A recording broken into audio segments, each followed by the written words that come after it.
abdominal del aparato digestivo, que, si ustedes observan, ocupa todo el abdomen con sus diferentes facciones. Se extiende desde la válvula ileocecal hasta el ano. Y esta estructura se llama el colon. Este colon mide aproximadamente 1,20 a 1,50 centímetros. Y en la parte inicial tenemos una dilatación que se llama el ciego, porque no tiene salida, a pesar de que se comunica con el apéndice. Hacia arriba tenemos el colon ascendente. El ángulo hepático del colon, colon transverso, el ángulo esplénico del colon descendente, sigmoides y recto. Por la anatomía conocemos que está irrigada la parte derecha por la mesentérica superior y la parte izquierda por la mesentérica inferior. Este se llama el arco marginal o el arco de Drummond, que comunica la arteria mesentérica superior con la arteria mesentérica inferior e irriga lo que es el ángulo esplénico del colon. La sangre vuelve a la circulación portal a través de el lado derecho por la mesentérica superior, el lado izquierdo por la mesentérica inferior. Se unen con la esplénica y forman la vena porta, que termina en el hígado.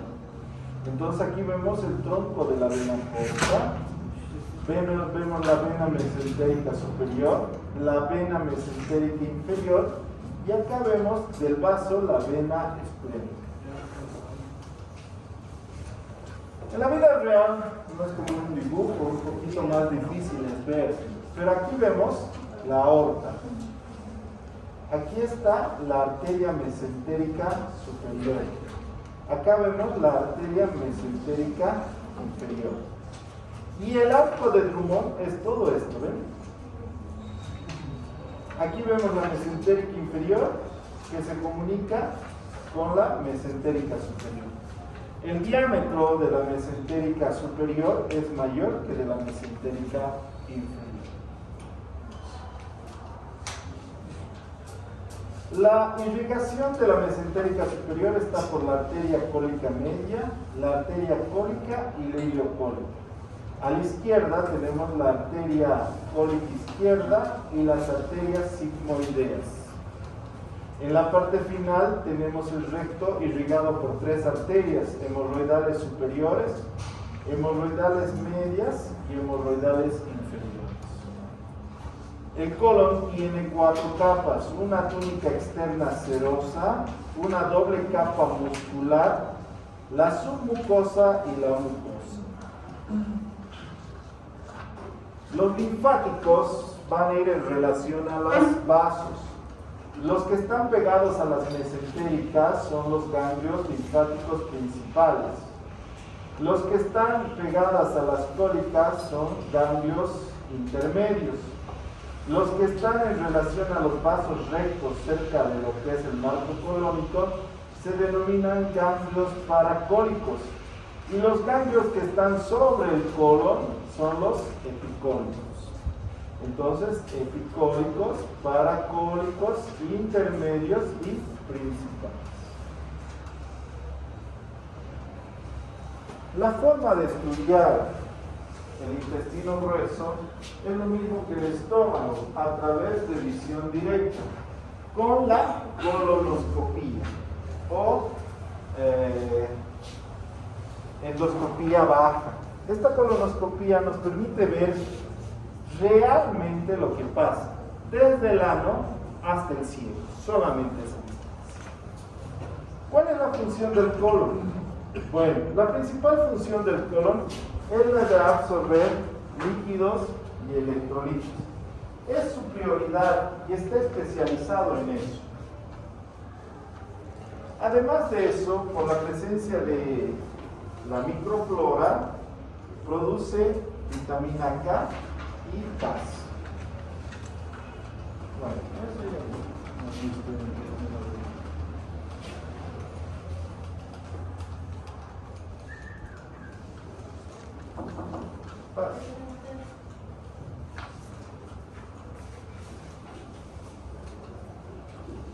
Enfermedad diverticular del colon. ¿Qué patologías se sientan en colon?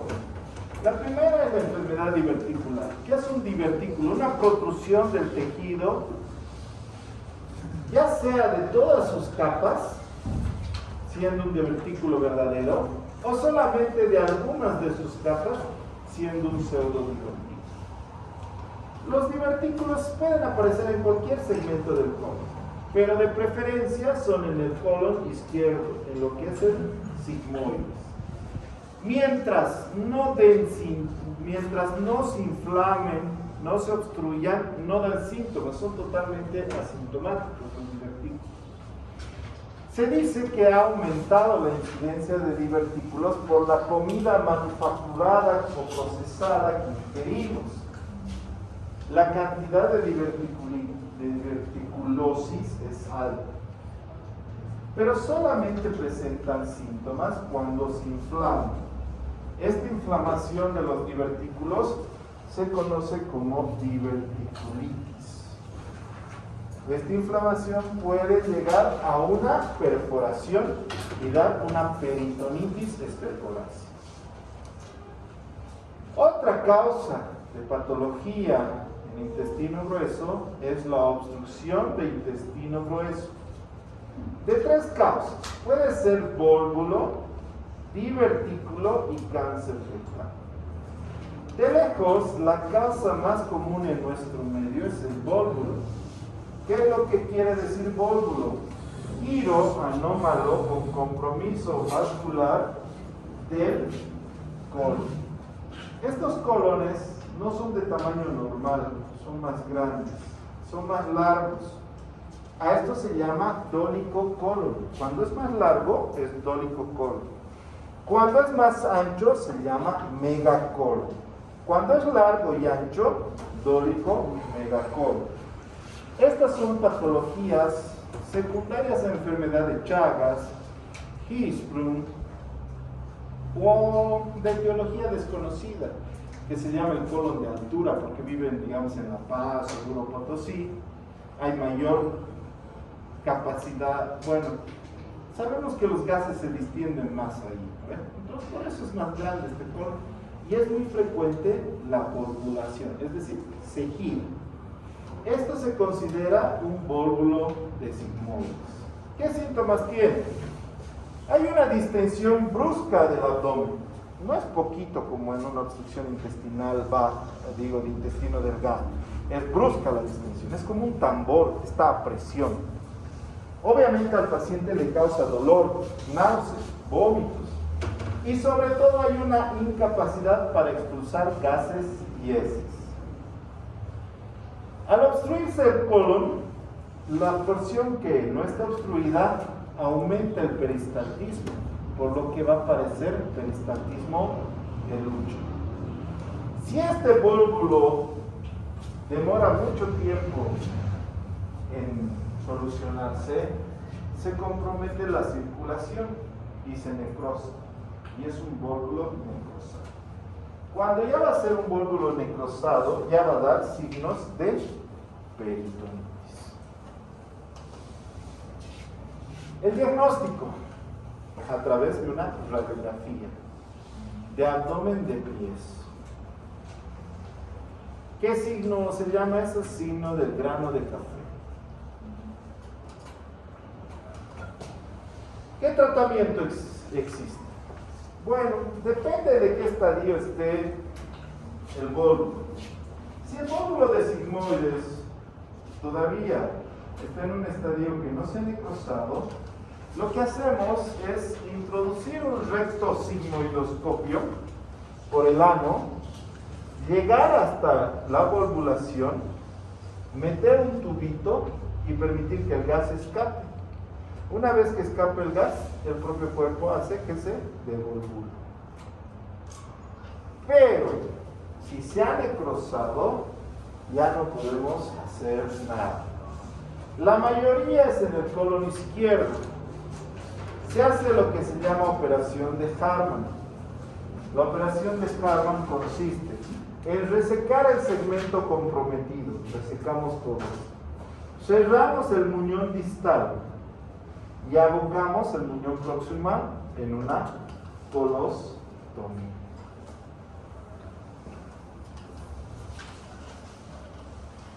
Las colostomías están indicadas en primera instancia en volúmenes, en pólipos, en traumas, en perforaciones, fístulas, cáncer.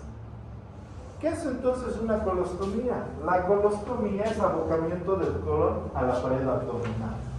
Puede ser en diferentes lugares según nuestra necesidad. Puede ser a nivel del ciego y llamarse cecostomía. Puede ser a nivel del transverso y llamarse transversostomía. Puede ser a nivel del sigmoides y llamarse sigmoidostomía. En todos puede ser en general colostomía. Las colostomías se clasifican de acuerdo a su lugar: seco, transverso, sigmoidostomía. De acuerdo a su función, de acuerdo al tiempo. Hay algunas colostomías que son transitorias, es decir, sé que en un futuro le voy a restituir el tránsito. Hay otras cecostomías en cáncer, son definitivas, nunca más lo recuerdo. Las colostomías, como ser la cecostomía y la transversostomía, son procedimientos un poquito antiguos. Antes se hacían más colostomías. ¿Por qué? Porque el colon está lleno de heces y por cada gramo de heces hay 10 a las 12 bacterias. Eso quiere decir, en cada gramo de heces hay más bacterias que humanos en el planeta. Es decir, es increíble la cantidad. En esas épocas no había cómo manejar una infección por estas bacterias. Entonces tenían que hacer colostomías para prevenir esto. Actualmente nosotros tenemos metronidazol, ceftriaxona, ciprofloxacina, imipenem, ragopenem. Obviamente podemos controlar estas infecciones. Es por eso que la gran mayoría ya no hacemos transversostomías o cecostomías. Sí hacemos todavía la sigmoidostomía, operación de Hartmann, por el gran número de pacientes con colon chagásico. Sí tenemos. La cecostomía puede ser la cecostomía de pylori o de Desmarck. ¿En qué consiste? Una incisión en la fosa ilíaca derecha, puede ser una incisión de McBurney, localizamos el ciego, traccionamos, hacemos una doble careta e introducimos un tubo y lo abocamos a la pared. Eso es una cecostomía. Una transversostomía, que también nuevamente les digo, como la cecostomía muy rara vez hacemos, se abocaba el colon acá, pero el transverso es grueso, grande.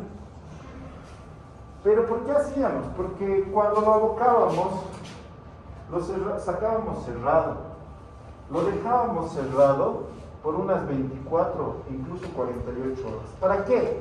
Para que esto cicatrice la piel, cicatrice un poco. Y recién a las 48 horas lo cortábamos. Y ahí recién era una colostomía. Entonces empezaba a salir heces. ¿Por qué? Porque no queríamos que se contamine con las heces la pared. Entonces era una buena cirugía cuando no había antibióticos. Actualmente te imaginas a uno con una boca así de grandota acá. Muy difícil, pobre paciente. Entonces, miren, era una cirugía grande, muy fregada, molestosa para el paciente. Todavía hacemos operación de Hartmann porque tenemos estos colones. A veces operamos un vólvulo y decimos vamos a solucionar de un solo tiempo, pero si el colon es tamaño de una rueda de un camión, ¿cómo voy a solucionar eso? Entonces lo que hacemos es resecamos el segmento comprometido, cerramos el muñón distal y abocamos el muñón próximo. Esto es la operación de Hartmann. Eso es lo que hacemos para el paciente. Y le dejamos una colostomía. Le dejamos entre 6 y 12 meses, depende del estado nutricional del paciente. Una vez que pasa ese tiempo, operamos nuevamente y cerramos esta colostomía y restituimos el tránsito intestinal. Esta colostomía por dentro queda así. Hay que cuidar cuando se hace la colostomía con la irrigación, ya que es un intestino vivo. Si tú cortas mucho, la irrigación se compromete y se necrosa. Y aparecen complicaciones. Si haces muy grande la incisión a nivel de la aponeurosis, se hernia, herniado. Si haces muy chica la incisión, se estenosa. ¿Ves? Se estenosa. Si se contamina, se infecta. Es decir, mucho depende del sistema inmunológico del paciente. Mucho depende. Si nosotros tenemos un paciente con diabetes, inmunodeprimido, mayor, aún con nuestros antibióticos se puede infectar. Cuando se infecta, se entra adentro de la colostomía. Este es el gran problema que tenemos por el Chagas, es el megacolon, dólico megacolon si es largo. Puede ser congénito, como Huiskin, puede ser adquirido, como el Chagas, o puede ser idiopática, no sabemos la causa, pero es megacolon. Ese megacolon puede girarse, darnos un bólulo, o puede llenarse de heces y ocasionar un fecaloma. ¿Qué es un fecaloma? Acúmulo de heces resecas dentro del colon dilatado. Estos pobres pacientes, un mes no entran, cada mes entran al baño. Entonces, como el colon está tan especializado en sacar agua, esas heces son como piedras. Se hacían operaciones de derivaciones internas para estas fecalomas. No hay en su libro, por si acaso, porque ya no se hace. Como ser la iliotransversa anastomosis, la operación de Champerón, la ciego anastomosis con el sigmoides. ¿Qué es lo que buscábamos? Era que las heces sean más líquidas. Pero a veces el paciente tenía 20 deposiciones, peor que un pato era. Entonces ya no hacemos derivaciones internas. Cuando nosotros encontramos un fecaloma, hacemos cirugías resectivas. ¿Qué quiere decir? Hemicolectomía derecha, hemicolectomía izquierda, sigmoidectomía, transversostectomía. Es decir, si algo está mal, lo resecamos. No tenemos por qué hacer una derivación interna. ¿Por qué? Porque tenemos antibióticos buenos. Si el problema está en colon derecho, hemicolectomía derecha. Si el problema está en colon izquierdo, hemicolectomía izquierda. No recomendado, pero a veces el problema está en todo el colon y hacemos colectomía total. A veces el problema es mayor cuando hablamos de cáncer. Se ha comprometido incluso el recto y hacemos resección abdominoperineal. ¿En qué consiste la resección abdominoperineal? Aparte de sacar parte del colon, sacamos todo el sistema esfinteriano. Nunca más el paciente va a poder hacer deposición normal. Dejamos una colostomía definitiva, tratando de buscar una corrección del cáncer.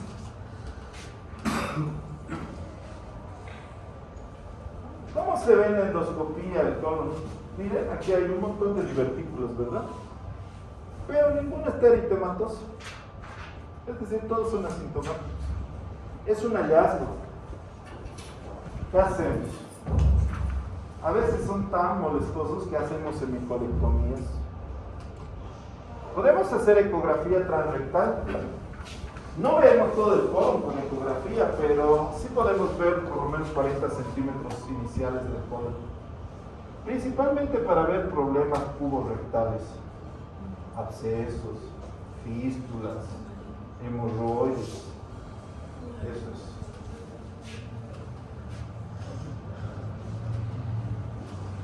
Vamos a ver nuevamente estos videos. ¿Por qué podemos operar ahora también el colon? Porque hacemos limpiezas. Hacemos una limpieza mecánica, hacemos limpieza con antibióticos. Antibióticos como ser eritromicina y neomicina, carbamazepina y metronidazol, neomicina y metronidazol. ¿Cómo hacemos? Si vamos a operarle el día 4, el primer día le damos dieta sin residuo con bisacodilo. El segundo día, dieta sin residuo y le damos sulfato de magnesio 3 veces al día. Tercer día, dieta líquida.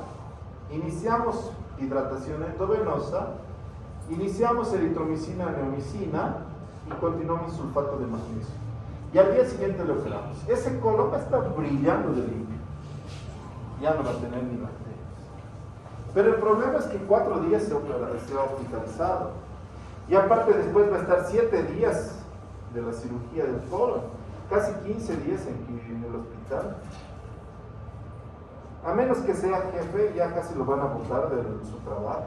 Imagínense si yo tuviera que hacerme operar, no me ven un mes. Entonces hay una forma de preparación rápida en 24 horas. Se interna hoy, le damos dieta líquida, lo pesamos, metoclopramida, y esta es la clave, polietilenglicol 400 cc en 4 horas. Neomicina, pesamos a las 8 y laxante bisacodilo por la tarde. Y al día siguiente se puede operar el paciente. Es decir, esta forma es más sencilla, solamente una semana se va a afrontar a su trabajo. El problema es polietilenglicol, es un poquito caro, unos 1.000, 2.000 bolivianos. Vamos a ver algunas cosas que han pasado por aquí.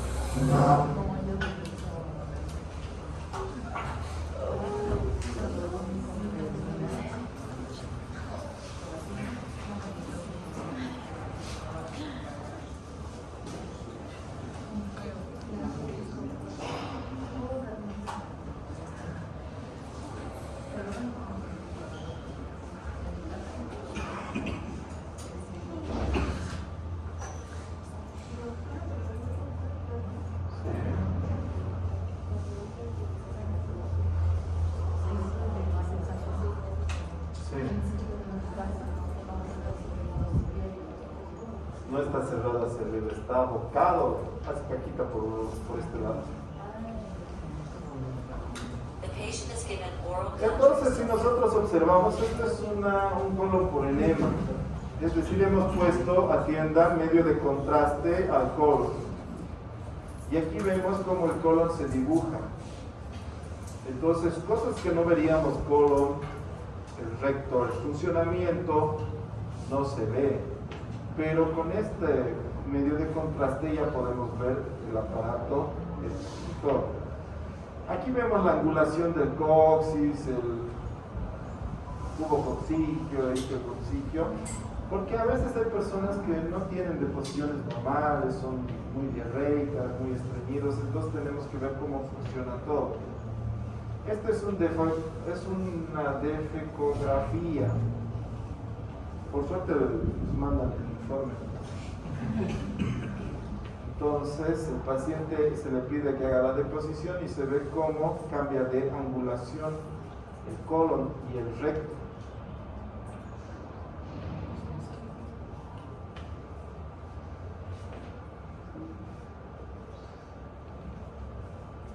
Entonces ven, sale el medio de contraste.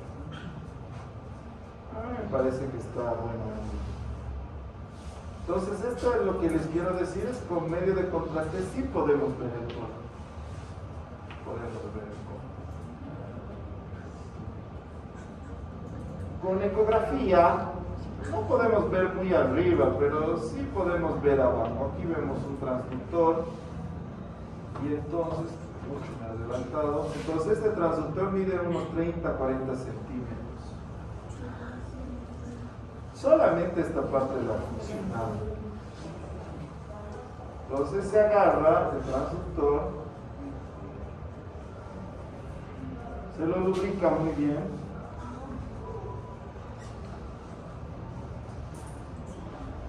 y se introduce.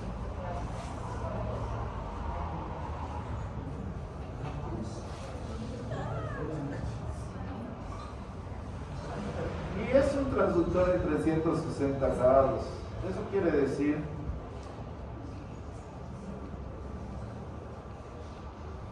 que vamos a ver, miren, en todo alrededor del recto. Entonces se puede ver primero los músculos, los espacios, si existen abscesos, si existen fístulas, incluso si existe alguna neoplasia, podemos ver qué paredes ha tomado, la distancia.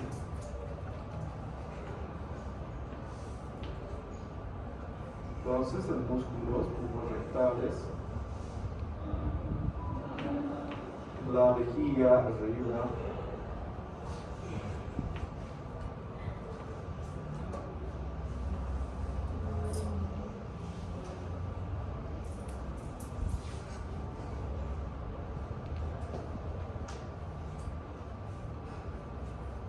entonces te ve la parte alta del canal anal. Entonces te hace un estudio bastante completo de lo que es incluso de los esfínteres anales internos y externos. Obviamente ya es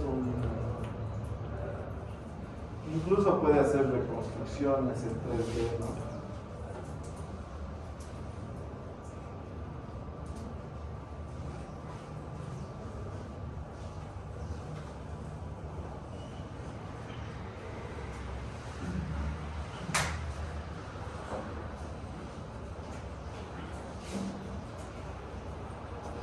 Se puede reconstruir. Y ahí se ve si hay abscesos, hay alguna patología, cicatrices.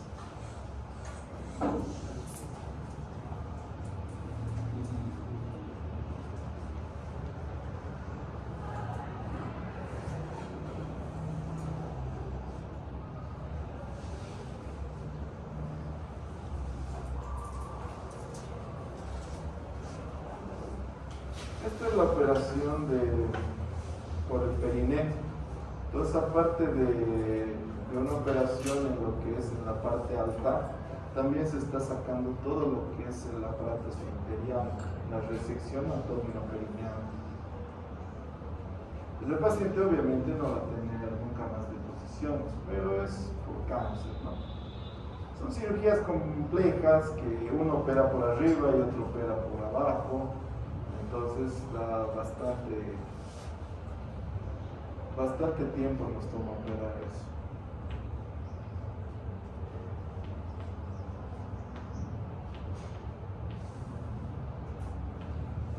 Bueno, las técnicas en colon son un poquito complejas, no vale la pena que las aprendan todas, pero eso sería intestino grueso. ¿Alguna duda o pregunta, jóvenes?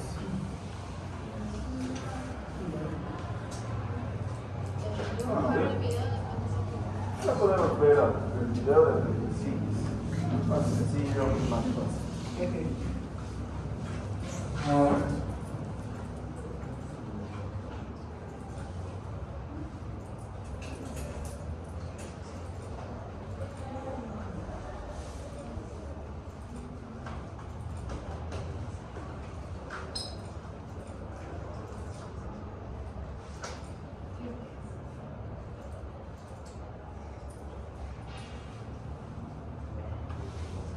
La apendicectomía laparoscópica es un procedimiento bastante sencillo que se utiliza 4 trócares. Ingresamos a la cavidad abdominal y lo que hacemos es identificar el ciego y con relación al ciego va a estar el apéndice. Este apéndice es en fase inicial. Se puede hacer una revisión del resto de la cavidad, el hígado, el estómago, el lóbulo hepático izquierdo. Y después, cuando estás conforme de que no hay otra patología, se inicia con la operación. Se toma con una pinza de Babcock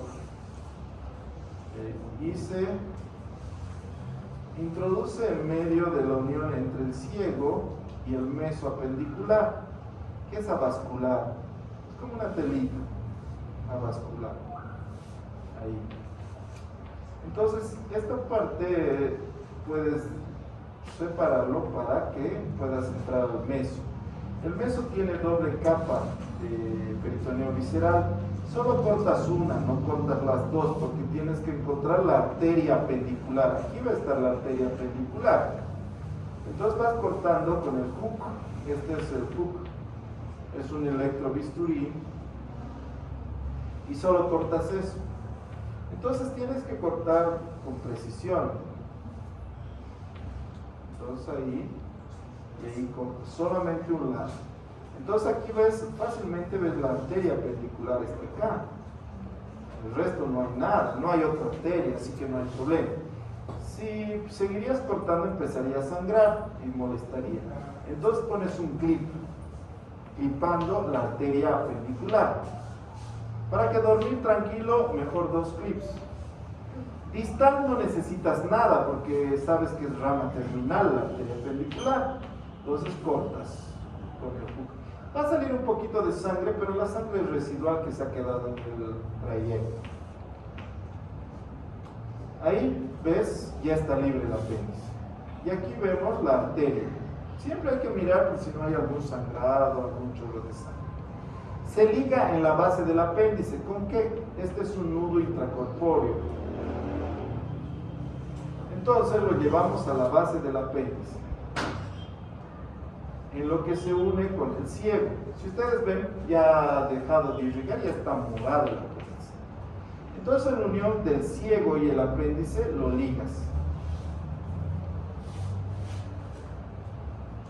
Ahí se liga.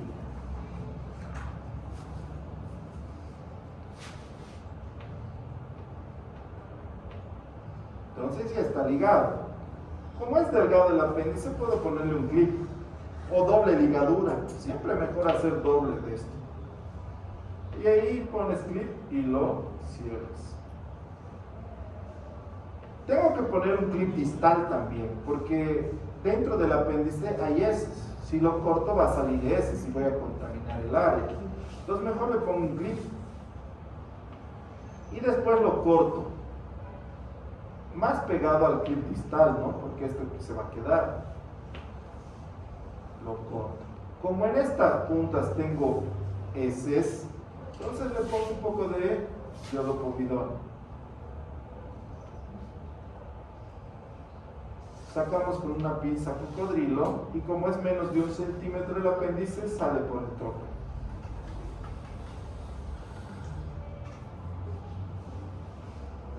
Una revisión con agua. Se hace el lavado. Y vemos aquí está el meso apendicular donde está la arteria.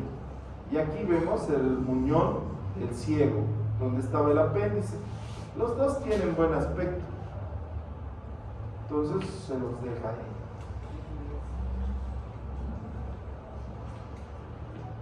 El trocar más grande es de 1 centímetro y puede haber una cierta probabilidad de hacer hernia. Entonces, con una técnica que ya es antigua, que ya no usamos, introduce una aguja y el hilo. Y al otro lado introduce la aguja y el hilo para cerrar ese orificio de 1 centímetro. Entonces, como está tan profundo el punto, no va a haber posibilidades de que haya hernia en ese trocar de 1 centímetro. Entonces se saca y se aprieta. Entonces el trocar más grueso lo cierras así. Entonces la probabilidad de que aparezca hernia es casi cero. Después se saca los otros trócares que son más delgaditos y termina el procedimiento. Como ven, la apendicectomía no es ningún problema. Cuando diagnosticamos en etapas tempranas, cuando se diagnostica en etapas tardías, es un verdadero problema. Así que ya saben más o menos diagnosticar apendicitis. Van a perfeccionar cuando